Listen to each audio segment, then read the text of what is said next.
Albert Einstein. ¿Por qué socialismo? Monthly Review, Nueva York, mayo de 1949. ¿Debe quien no es un experto en cuestiones económicas y sociales opinar sobre el socialismo? Por una serie de razones creo que sí. Permítasenos primero considerar la cuestión desde el punto de vista del conocimiento científico.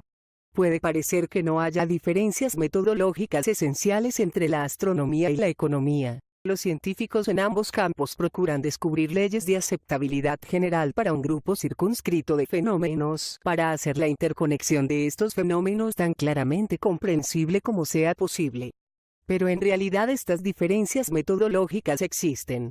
El descubrimiento de leyes generales en el campo de la economía es difícil porque la observación de fenómenos económicos es afectada a menudo por muchos factores que son difícilmente evaluables por separado. Además, la experiencia que se ha acumulado desde el principio del llamado periodo civilizado de la historia humana, como es bien sabido, ha sido influida y limitada en gran parte por causas que no son de ninguna manera exclusivamente económicas en su origen.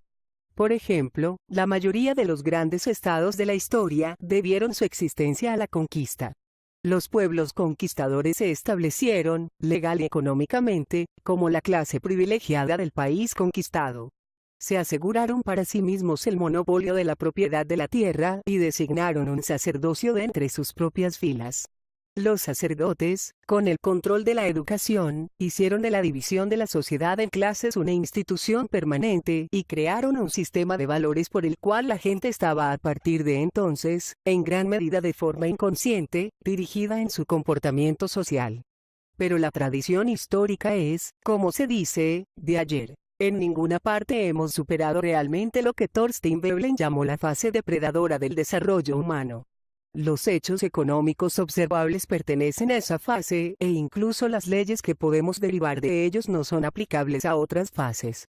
Puesto que el verdadero propósito del socialismo es precisamente superar y avanzar más allá de la fase depredadora del desarrollo humano, la ciencia económica en su estado actual puede arrojar poca luz sobre la sociedad socialista del futuro.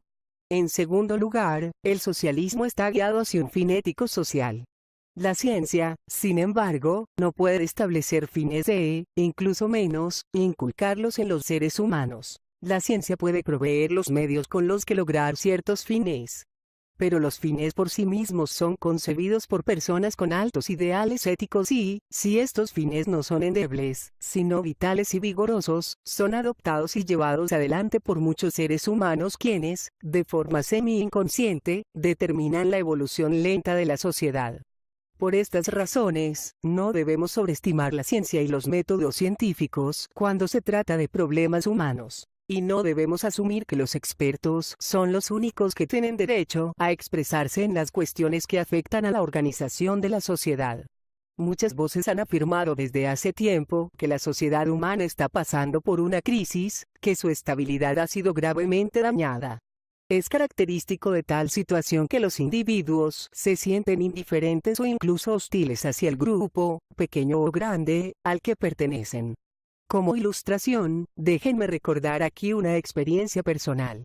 Discutí recientemente con un hombre inteligente y bien dispuesto la amenaza de otra guerra, que en mi opinión pondría en peligro seriamente la existencia de la humanidad, y subrayé que solamente una organización supranacional ofrecería protección frente a ese peligro.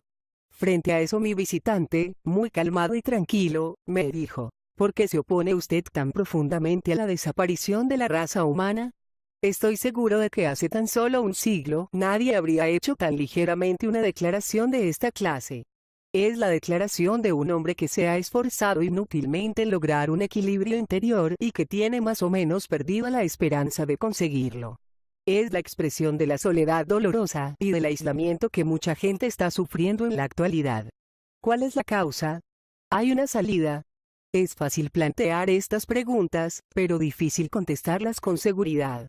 Debo intentarlo, sin embargo, lo mejor que pueda, aunque soy muy consciente del hecho de que nuestros sentimientos y esfuerzos son a menudo contradictorios y obscuros y que no pueden expresarse en fórmulas fáciles y simples.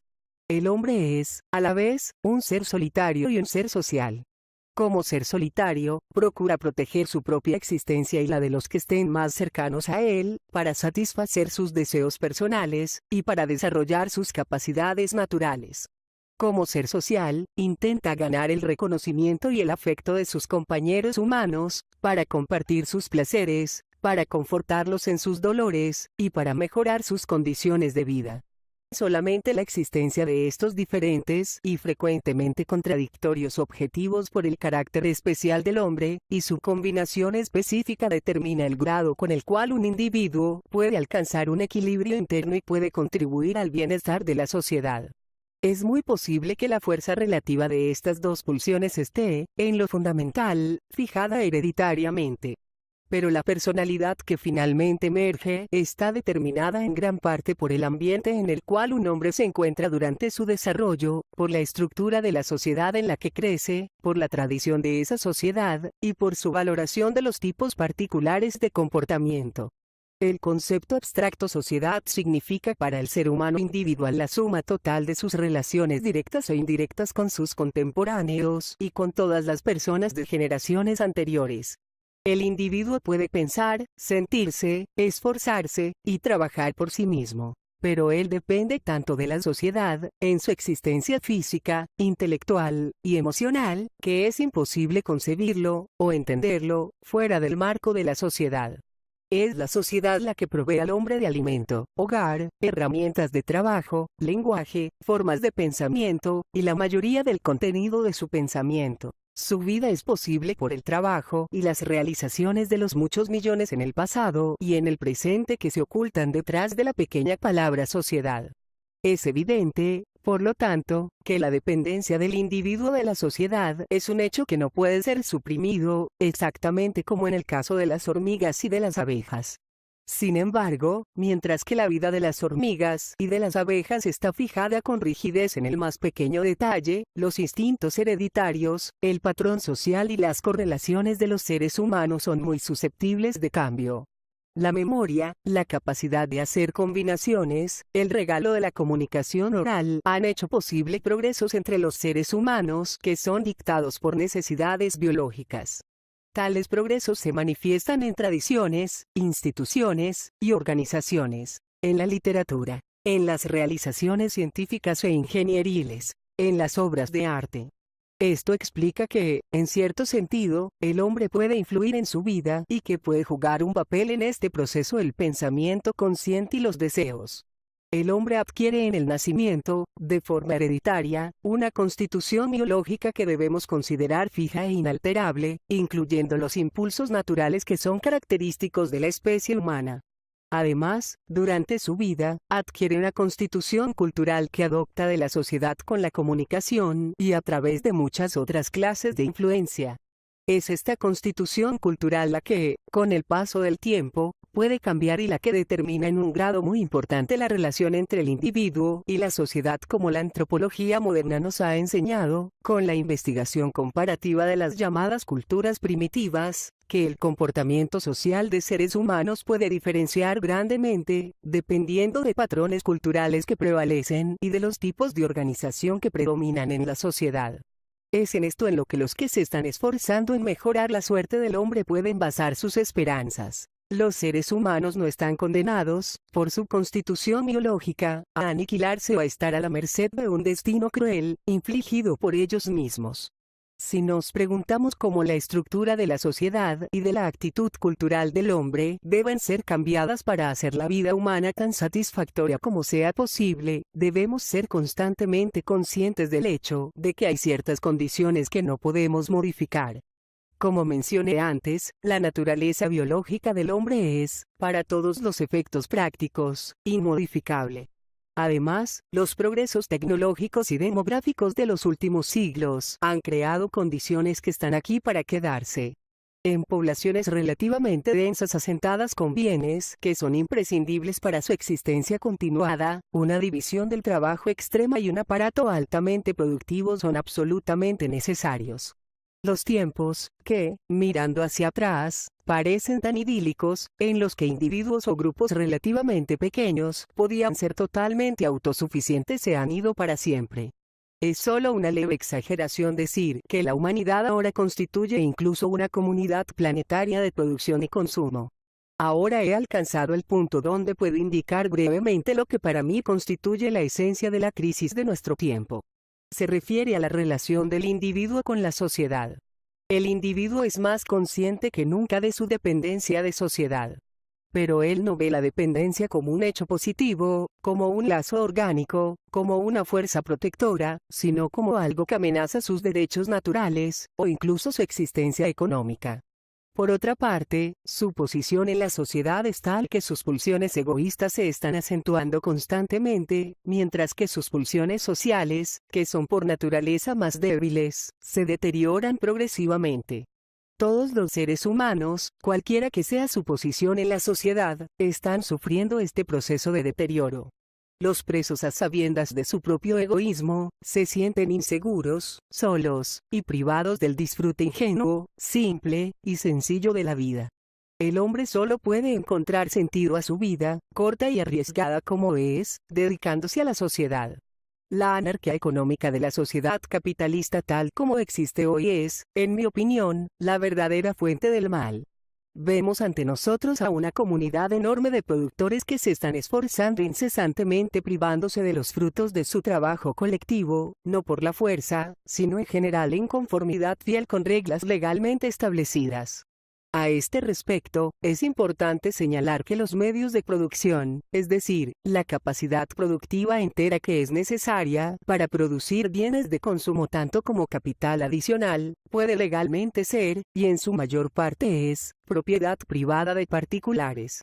En aras de la simplicidad, en la discusión que sigue llamaré trabajadores a todos los que no compartan la propiedad de los medios de producción, aunque esto no corresponda al uso habitual del término. Los propietarios de los medios de producción están en posición de comprar la fuerza de trabajo del trabajador. Usando los medios de producción, el trabajador produce nuevos bienes que se convierten en propiedad del capitalista. El punto esencial en este proceso es la relación entre lo que produce el trabajador y lo que le es pagado, ambos medidos en valor real. En cuanto que el contrato de trabajo es libre, lo que el trabajador recibe está determinado no por el valor real de los bienes que produce, sino por sus necesidades mínimas y por la demanda de los capitalistas de fuerza de trabajo en relación con el número de trabajadores compitiendo por trabajar. Es importante entender que incluso en teoría el salario del trabajador no está determinado por el valor de su producto. El capital privado tiende a concentrarse en pocas manos, en parte debido a la competencia entre los capitalistas, y en parte porque el desarrollo tecnológico y el aumento de la división del trabajo animan la formación de unidades de producción más grandes a expensas de las más pequeñas. El resultado de este proceso es una oligarquía del capital privado cuyo enorme poder no se puede controlar con eficacia incluso en una sociedad organizada políticamente de forma democrática. Esto es así porque los miembros de los cuerpos legislativos son seleccionados por los partidos políticos, financiados en gran parte o influidos de otra manera por los capitalistas privados quienes, para todos los propósitos prácticos, separan al electorado de la legislatura. La consecuencia es que los representantes del pueblo de hecho no protegen suficientemente los intereses de los grupos no privilegiados de la población. Por otra parte, bajo las condiciones existentes, los capitalistas privados inevitablemente controlan, directa o indirectamente, las fuentes principales de información, prensa, radio, educación. Es así extremadamente difícil, y de hecho en la mayoría de los casos absolutamente imposible, para el ciudadano individual obtener conclusiones objetivas y hacer un uso inteligente de sus derechos políticos. La situación que prevalece en una economía basada en la propiedad privada del capital está así caracterizada en lo principal. Primero, los medios de la producción, capital, son poseídos de forma privada y los propietarios disponen de ellos como lo consideran oportuno. En segundo lugar, el contrato de trabajo es libre. Por supuesto, no existe una sociedad capitalista pura en este sentido. En particular, debe notarse que los trabajadores, a través de luchas políticas largas y amargas, han tenido éxito en asegurar una forma algo mejorada de contrato de trabajo libre para ciertas categorías de trabajadores. Pero tomada en su conjunto, la economía actual no se diferencia mucho de capitalismo puro. La producción está orientada hacia el beneficio, no hacia el uso. No está garantizado que todos los que tienen capacidad y quieran trabajar puedan encontrar empleo. Existe casi siempre un ejército de parados. El trabajador está constantemente atemorizado con perder su trabajo. Desde que parados y trabajadores mal pagados no proporcionan un mercado rentable, la producción de los bienes de consumo está restringida, y la consecuencia es una gran privación. El progreso tecnológico produce con frecuencia más desempleo en vez de facilitar la carga del trabajo para todos. La motivación del beneficio, conjuntamente con la competencia entre capitalistas, es responsable de una inestabilidad en la acumulación y en la utilización del capital que conduce a depresiones cada vez más severas. La competencia ilimitada conduce a un desperdicio enorme de trabajo y a esa amputación de la conciencia social de los individuos que mencioné antes. Considero esta mutilación de los individuos el peor mal del capitalismo. Nuestro sistema educativo entero sufre de este mal. Se inculca una actitud competitiva exagerada al estudiante, que es entrenado para adorar el éxito codicioso como preparación para su carrera futura. Estoy convencido de que hay solamente un camino para eliminar estos graves males: el establecimiento de una economía socialista, acompañado por un sistema educativo orientado hacia metas sociales. En una economía así, los medios de producción son poseídos por la sociedad y utilizados de una forma planificada. Una economía planificada que ajuste la producción a las necesidades de la comunidad, distribuiría el trabajo a realizar entre todos los capacitados para trabajar y garantizaría un sustento a cada hombre, mujer y niño. La educación del individuo, además de promover sus propias capacidades naturales, procuraría desarrollar en él un sentido de la responsabilidad para sus compañeros hombres en lugar de la glorificación del poder y del éxito que se da en nuestra sociedad actual. Sin embargo, es necesario recordar que una economía planificada no es todavía socialismo. Una economía planificada puede estar acompañada de la completa esclavitud del individuo. La realización del socialismo requiere solucionar algunos problemas sociopolíticos extremadamente difíciles. ¿Cómo es posible, con una centralización de gran envergadura del poder político y económico, evitar que la burocracia llegue a ser todopoderosa y arrogante? ¿Cómo pueden estar protegidos los derechos del individuo y cómo asegurar un contrapeso democrático al poder de la burocracia?